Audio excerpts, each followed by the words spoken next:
Hi friends, ಎಲ್ರಿಗೂ ನಮಸ್ಕಾರ.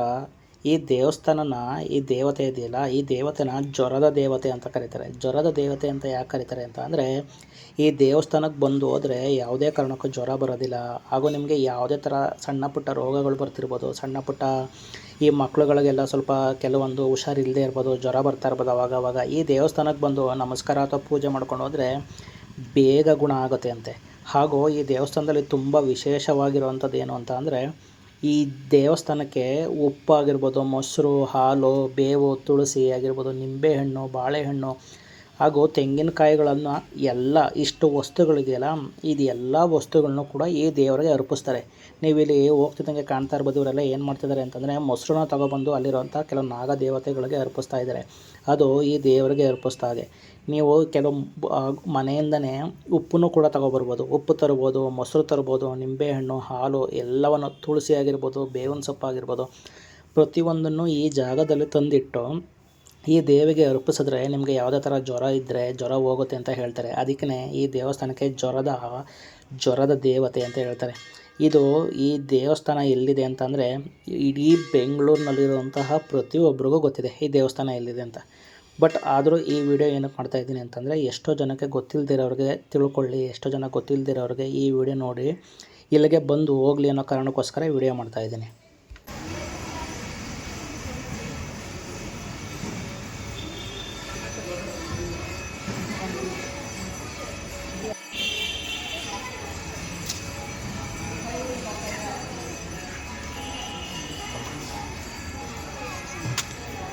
ಯಾವುದು ಈ ದೇವಸ್ಥಾನ ಅಂತ ಅಂದರೆ, ಅಣ್ಣಮ್ಮ ತಾಯಿ ದೇವಸ್ಥಾನ. ಅಣ್ಣಮ್ಮ ತಾಯಿ ದೇವಸ್ಥಾನ ಅನ್ನೋದು ಪ್ರತಿಯೊಬ್ಬರು ಕೂಡ ಕೇಳಿರ್ತಾರೆ.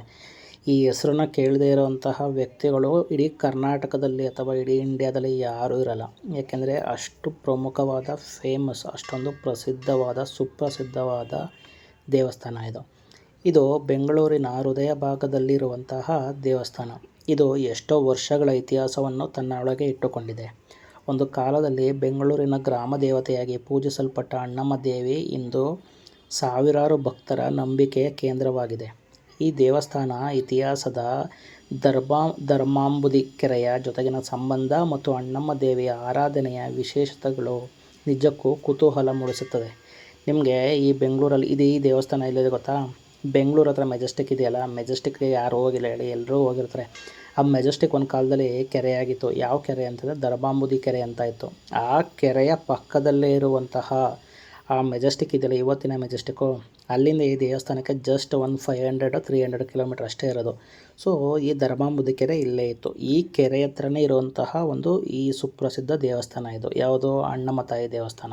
ನಿಮಗೆ ಇನ್ನೊಂದು ವಿಶೇಷತೆ ಏನು ಅಂತಂದರೆ, ಈ ದೇವಸ್ಥಾನ 10ನೇ ಶತಮಾನದಲ್ಲಿ ಕಟ್ಟಿರೋಂಥ ದೇವಸ್ಥಾನ ಅಂದರೆ ಇವತ್ತು ಹೊರಗಡೆ ನೀವು ಕಾಣಿಸ್ತಿದ್ದಿಲ್ಲ, ಈ ಗುಡಿಯೆಲ್ಲ ಏನಿದೆ, ಈ ದೇವಸ್ಥಾನದ ಹೊರಗಡೆ ನೋಡೋದಕ್ಕೆ ಏನು ಕಾಣಿಸ್ತಿದೆ, ಇದೆಲ್ಲ 15ನೇ ಶತಮಾನದಲ್ಲಿ. ಅಂದರೆ ಈ ಮೆಜೆಸ್ಟಿಕ್ ಇದೆಯಲ್ಲ, ಮೆಜೆಸ್ಟಿಕ್ ಬಸ್ ಸ್ಟ್ಯಾಂಡ್ ಇದೆಯಲ್ಲ, ಅದನ್ನು ಕಟ್ಟಬೇಕಾದ್ರೆ ಈ ದೇವಸ್ಥಾನನ ತುಂಬ ದೊಡ್ಡದಾಗಿ ಕಟ್ಟಿರೋದು. ಅಂದರೆ ಈ ನಮ್ಮ ಕೆಂಪೇಗೌಡರು ಇದ್ದಾರಲ್ಲ, ಅವ್ರ ಕಾಲದಲ್ಲಿ ಈ ದೇವಸ್ಥಾನನ ದೊಡ್ಡದಾಗಿ ಕಟ್ಟಿರೋದು. ಆದರೆ ಇಲ್ಲಿರುವಂತಹ ಮೂಲ ದೇವರುಗಳಿದೆಯಲ್ಲ, ಮೂಲ ವಿಗ್ರಹಗಳು, ಇಲ್ಲಿ ಸಪ್ತ ಮಾತೃಕೆಯ ದೇವರುಗಳು ಕೂಡ ಇದ್ದಾರೆ. ನೀವು ಅಲ್ಲಿ ಒಳಗಡೆ ಗರ್ಭಗುಡಿಗೆ ಹೋದರೆ, ಈ ವಿಡಿಯೋದಲ್ಲಿ ಪ್ರಮುಖವಾದ ದೇವರನ್ನ ನಾನು ತೋರಿಸಿಲ್ಲ, ಆ ಅಣ್ಣಮ್ಮ ತಾಯಿ ದೇವಸ್ಥಾನದ ಜೊತೆ ಸಪ್ತ ಮಾತೃಕೆಯರ ದೇವರುಗಳು ಇದೆ. ನೀವು ಅಲ್ಲಿ ಒಳಗಡೆ ಹೋದರೆ ಕಾಣಿಸುತ್ತೆ, ಓಕೆನಾ? ಅದು 10ನೇ ಶತಮಾನದಲ್ಲೇ ಕಟ್ಟಿದ್ರಂತೆ.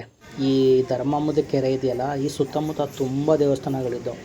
ನೀವು ಮೆಜೆಸ್ಟಿಕ್ ಸುತ್ತಮುತ್ತ ಹೋಗ್ಬೇಕಾದ್ರೆ ಈ ರೈಲ್ವೆ ಸ್ಟೇಷನ್ ಬರುತ್ತಲ್ಲ, ರೈಲ್ವೆ ಪ್ಲ್ಯಾಟ್ಫಾರ್ಮ್ ಬರುತ್ತಲ್ಲ, ಅದರ ಅಕ್ಕಪಕ್ಕದಲ್ಲಿ ಗೂಡ್ ಶೆಡ್ ರೋಡ್ ಇದೆಯಲ್ಲ, ಅಲ್ಲೂ ಕೂಡ ಕೆಲವು ದೇವಸ್ಥಾನಗಳಿದೆ. ಈಗಲೂ ಕೂಡ ಅಲ್ಲಿ ಅರಳಿ ಮರ ಇದೆ. ಅರಳಿ ಮರ ಸುತ್ತಮುತ್ತ ಕೆಲವು ದೇವತೆಗಳಿದೆ. ನೀವು ಅಲ್ಲಿ ಹೋದರೆ ಅಬ್ಸರ್ವ್ ಮಾಡಿದ್ರೆ ನಿಮಗೆ ಗೊತ್ತಾಗುತ್ತೆ. ಸೊ ಈ ಎಲ್ಲ ದೇವಸ್ಥಾನಗಳು ಅಂದರೆ ಈ ಧರ್ಮಾಂಬುದಿ ಕೆರೆ ಅಂತಾರಲ್ಲ, ಇವತ್ತಿನ ಮೆಜೆಸ್ಟಿಕ್ಕು, ಈ ಸುತ್ತಮುತ್ತ ಎಲ್ಲ ಜಾಗಗಳಲ್ಲೂ ತುಂಬ ದೇವಸ್ಥಾನಗಳಿದ್ದು, ಆ ಜಾಗಕ್ಕೆ ಬಂದು 10ನೇ ಶತಮಾನದಕ್ಕಿಂತ ಮುಂಚೆ ಈ ಜಾಗದಲ್ಲಿ ಎಷ್ಟೋ ಜನ ಬಂದು ಪೂಜೆ ಸಲ್ಲಿಸ್ಕೊಂಡು ಹೋಗ್ತಾಯಿದ್ರು, ಪೂಜೆ ಮಾಡ್ತಾಯಿದ್ರು. ಅಂದರೆ ಇವತ್ತು ಇಲ್ಲಿರುವಂಥ ದೇವಸ್ಥಾನಗಳು ಹೊರಗಡೆ ಕಾಣಲ್ಲ. ಯಾಕೆಂದರೆ ಇವತ್ತು ಬೆಂಗಳೂರು ಅನ್ನೋ ಸಿಟಿ ತುಂಬ ಅಗಾಢವಾಗಿ ಬೆಳೆದಿರೋದ್ರಿಂದ ನಮಗೆ ಏನೂ ಗೊತ್ತಾಗ್ತಾ ಇಲ್ಲ, ಏನೋ ಇಲ್ಲಿ ಯಾವ ದೇವಸ್ಥಾನ ಆಯಿತು, ಯಾವ ದೇವಸ್ಥಾನ ಇಲ್ಲ ಅಂತ. ಸೊ ಮೆಜೆಸ್ಟಿಕ್ ಇದೆಯಲ್ಲ, ರೈಲ್ವೆ ಸ್ಟೇಷನ್ ಪ್ಯಾರಲಲ್ ರೋಡಲ್ಲೂ ಕೂಡ ತುಂಬ ದೇವಸ್ಥಾನಗಳಿದೆ. ಅದರ ಆಪೋಸಿಟ್, ಮೆಜೆಸ್ಟಿಕ್ ಆಪೋಸಿಟ್ ಈ ಗಾಂಧಿನಗರ ಇದೆಯಲ್ಲ, ಗಾಂಧಿನಗರದಲ್ಲಿ ಅಣ್ಣಮ್ಮ ತಾಯಿ ದೇವಸ್ಥಾನ ಇದೆ. ಹೀಗೆ ತುಂಬ ದೇವಸ್ಥಾನಗಳಿದೆ. ಈ ಜಾಗನೇ ಅತಿ ಹೆಚ್ಚು ದೇವಸ್ಥಾನ ಇದ್ದಂತಹ ಜಾಗ ಅಂತೆ, ಯಾವಾಗ 10ನೇ ಶತಮಾನದಲ್ಲಿ. ಬೆಂಗಳೂರು ಅನ್ನೋಂಥ ಸಿಟಿ ಬೆಳೆದಾದ್ಮೇಲೆ ಇವಾಗ ಯಾವ ದೇವಸ್ಥಾನಗಳು ಅಲ್ಲಿರುವಂಥ ದೇವರುಗಳೆಲ್ಲ ಕಾಣಿಸೋದಿಲ್ಲ.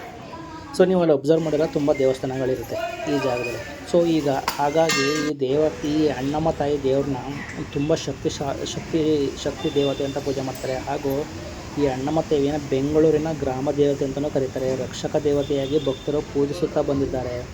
ಹಾಗೂ ಈ ದೇವಸ್ಥಾನದಲ್ಲಿ ಬಿಸಿಲು ಮಾರಮ್ಮ ಎಂಬ ದೇವತೆಯ ಆರಾಧನೆಯೂ ಕೂಡ ಕಂಡುಬರುತ್ತದೆ. ಭಕ್ತರು ರಕ್ಷಣೆಯ ಸಂಕೇತವಾಗಿ ಇಲ್ಲಿ ಕೆಲವು ದಾರವನ್ನು ಕೂಡ ಕಟ್ಟಿಕೊಳ್ತಾರೆ. ಇಲ್ಲಿ ತುಂಬ ಪದ್ಧತಿಗಳಿದೆ. ಅಂದರೆ ಸ್ಥಳೀಯರ ಪರಂಪರೆಯಲ್ಲಿ ಮಂಗಳವಾರ, ಶುಕ್ರವಾರ ಮತ್ತು ಅಮಾವಾಸ್ಯೆ, ಹುಣ್ಣಿಮೆ ದಿನಗಳಲ್ಲಿ ಈ ದೇವಿಗೆ ಆರಾಧನೆ ಮಾಡೋದು ತುಂಬ ವಿಶೇಷ ಮಹತ್ವವಿದೆ ಅಂತ ಹೇಳ್ತಾರೆ. ಹಾಗೂ ಬೆಂಗಳೂರಿನಲ್ಲಿ ತುಂಬ ಜಾಗಗಳಲ್ಲಿ ಇಲ್ಲಿ ಉತ್ಸವವನ್ನು ಕೂಡ ಮಾಡ್ತಾರೆ. ಉತ್ಸವ ಮಾಡೋದಕ್ಕೆ ಅಂತ ಕೆಲವು ದೇವರುಗಳು ಉತ್ಸವ ಮೂರ್ತಿಗಳು ಕೂಡ ಇದೆ. ನೀವು ಅಲ್ಲಿ ಹೋಗ್ತಿದ್ದಂಗೆ ಕಾಣಿಸ್ತದಲ್ಲ ಆ ವಿಗ್ರಹಗಳು, ಅದೆಲ್ಲ ಉತ್ಸವ ಮೂರ್ತಿಗಳು. ಈ ಅಣ್ಣಮ್ಮ ತಾಯಿ ದೇವಿಯನ್ನು ನಗರದ ಅಧಿದೇವತೆ, ಬೆಂಗಳೂರಿನ ಕಾವಲು ದೇವತೆ, ಗ್ರಾಮ ದೇವತೆ ಹಾಗೂ ನವಶಕ್ತಿ ಅಣ್ಣಮ್ಮ ಎಂದು ಕರೆಯುತ್ತಾರೆ. ಹಾಗೂ ವಿಶ್ವಪ್ರಸಿದ್ಧವಾದ ಈ ದೇವಾಲಯಕ್ಕೆ ನಾನಾ ಭಾಗಗಳಿಂದ ಜನರು ಭೇಟಿ ನೀಡುತ್ತಾರೆ. ಅದಲ್ಲದೆ ಈ ದೇವಾಲಯವು ಬೆಂಗಳೂರಿನ ಅತ್ಯಂತ ಪುರಾತನ ದೇವಾಲಯಗಳಲ್ಲಿ ಒಂದಾಗಿದೆ. ಹಾಗೂ ಈ ಅಣ್ಣಮ್ಮ ದೇವಾಲಯವು ಕೇವಲ ಧಾರ್ಮಿಕ ಸ್ಥಳವಲ್ಲ, ಬೆಂಗಳೂರಿನ ಪ್ರಾಚೀನ ಇತಿಹಾಸ ಮತ್ತು ನಗರ ಸಂಸ್ಕೃತಿಯ ಭಾಗವೂ ಕೂಡ ಆಗಿದೆ. ಕರ್ನಾಟಕದ 2018ರ ನಾಡಪ್ರಭು ಕೆಂಪೇಗೌಡರ ಪರಂಪರೆ ಪ್ರದೇಶ ಅಭಿವೃದ್ಧಿ ಪ್ರಾಧಿಕಾರ ಈ ಕಾಯ್ದೆಯಡಿ ಬೆಂಗಳೂರಿನ ಪಾರಂಪರಿಕ ತಾಣಗಳ ಪಟ್ಟಿಯಲ್ಲಿ ಅಣ್ಣಮ್ಮ ದೇವಾಲಯವನ್ನು ಕೂಡ ಸೇರಿಸಿದ್ದಾರೆ.